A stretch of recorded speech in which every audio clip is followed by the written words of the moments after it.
మిత్రమండలి చక్కగా ఒక నలుగురు కుర్రోళ్ళు కూర్చుని ఒక బడీ కామెడీ ఎలా ఉంటుందో అట్లా ఉంటుంది. దీంట్లో ఏంటంటే ఎక్కువ యంగ్స్టర్స్ని, అంటే నాకు నిజంగా ఇట్లాంటి సినిమాలు తీయడానికి ఇన్స్పిరేషన్ జాతిరత్నాలు సార్. నేను చాలా స్టేజ్ మీద కూడా చాలాసార్లు చాలా స్టేజెస్ మీద కూడా చెప్పాను ఈ మాట. అంటే ఒక నలుగురు హ్యాపీగా నవ్వుకుంటూ మాట్లాడుకుంటే ఫ్రెండ్స్ ఎంత బాగుంటుంది అనడానికి నాకు అది చాలా ఇష్టంగా ఉంటుంది. అందుకని ఈ సినిమాని ఏంటంటే ఎక్కువ యంగ్స్టర్స్, విజయ్ తన చుట్టూ డైరెక్టర్ విజయ్ కానీ తన చుట్టూ ఉన్న మనుషులందరూ కూడా చాలా యంగ్స్టర్స్, అందరూ కూడా ఒక 25-30 ఇయర్స్ లోపు ఉన్న వాళ్ళు మొత్తం అందరూ కూడా. వాళ్ళందరూ కలిపి ఈ సినిమాని తయారు చేస్తుంటే మేము అందరం సపోర్ట్ ఇచ్చాము. ఇచ్చి ప్యూర్గా ఒక యంగ్ బ్యాచ్ తయారు చేస్తే ఈ సినిమా ఎట్లా ఉంటుందో అది చూడాలనిపించింది. ఇది పాలకులు కాదురా, ఇది ఫ్యామిలీ. ఇది ఎవరికి ఆడికి పేమెంట్ ఇవ్వడం సార్ కాదు సార్. ఎస్కేఎన్కి అరవింద్ గారి నాయకత్వం అని చెప్పాను సార్. ఆయన నన్ను ఇరికించాలని చెప్పి నా నాయకత్వం అని చెప్తున్నాడు. సో ఒక యంగ్ బ్యాచ్ని పెట్టి ఇక్కడ సినిమా తీయాలనుకున్నాం. అండ్ దర్శి గారు అండ్ బెహ్రా కానీ, విష్ణు కానీ, మా రాగమయూర్ కానీ, ఆవిడ గురించి అంత చెప్పక్కర్లేదు. నాకు తెలిసి మొత్తం ఇన్స్టా అంతా కూడా ఆవిడే ఊపుతారు మొత్తం. వీళ్ళందరూ కలిపి ఈ సినిమాని కుమ్మేశారు. ఎస్పెషల్లీ దీంట్లో సత్య కానీ వెన్నెల కిషోర్ ట్రాక్ అయితే అదిరిపోతుంది. రండి థియేటర్లో సూపర్ ఎంజాయ్ చేద్దరు. కానీ రిలీజ్ డేట్ కూడా తొందరలోనే అనౌన్స్ చేసేస్తాము.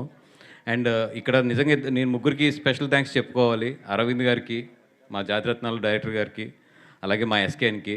అంటే నీకు చెప్పాలా? సరే, ఓకే.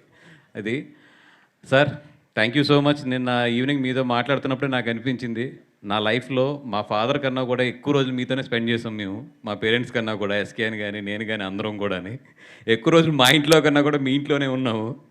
అట్లాంటిది ఈరోజు మీ అందరం కూడా ఇంత ఎదిగి మమ్మల్ని ఎట్లా చూస్తాం మీకు ఎంత గర్వంగా ఉంటుందో, అట్లాగే మిమ్మల్ని చూస్తుంటే మాకు చెప్పాను కదా ఇందాక, గాడ్ ఫాదర్ అనే ఒక ఫీలింగ్ ఉంటుంది. అంటే గాడ్ ఫాదర్ అని వింటాము, బట్ మా లైఫ్లో అయితే దానికి కరెక్ట్ నిర్వచనం అయితే మాత్రం మాకు 100% అది అల్లు అరవింద్ గారే. మా అందరికీ కూడా గాడ్ ఫాదర్ అనే నిర్వచనానికి మాకు తెలిసిన డిక్షనరీలో అర్థం అయితే మాత్రం అది అరవింద్ గారే. Thank you so much sir. Thank you so much for giving us all this life కానీ, ఇంత సపోర్ట్ కానీ. ఈరోజు మేమందరం కూడా బయటకు వచ్చి ఒకవేళ మేమందరం కూడా ఇంత బాగా పెర్ఫామ్ చేయగలుగుతున్నాం అంటే అది 100% అరవింద్ గారి ట్రైనింగ్. అది అరవింద్ గారు మా అందరికీ నేర్పిన ఒక క్రమశిక్షణ అనండి, లేదంటే ఒక విద్య అనండి, ఏదైనా సరే. ఈరోజు ఎనీథింగ్ మీ ఇండస్ట్రీలో మీ అందరం ఏ అన్నా, బి అన్నా, సి అన్నా, అదంతా కూడా అరవింద్ గారిదే మొత్తం అంతా కూడా. అర్థమైంది సార్. ఇందాక ఏదో కోపంగా ఉన్నారు కదా, 2 పొగిడితే బాగుంటుంది కదా అని పొగుడుతున్నా. అది కూడా కరెక్ట్ అంటే అట్లా. మా కోపమైనా మా ఆనందమైనా ఏదైనా మీరే సార్.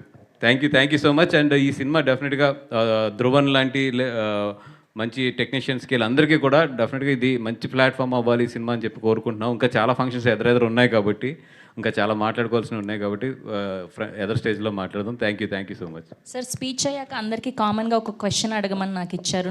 నాకు ఈ క్వశ్చన్కి అసలు సంబంధం లేదు. సో ఈ టీజర్లో చూసినట్టు వీళ్ళ అమ్మాయిని ట్రై చేస్తున్నారు కదా క్రింజ్గా. సో అట్లా ఎప్పుడైనా మీరు మీ లైఫ్లో ట్రై చేశారా?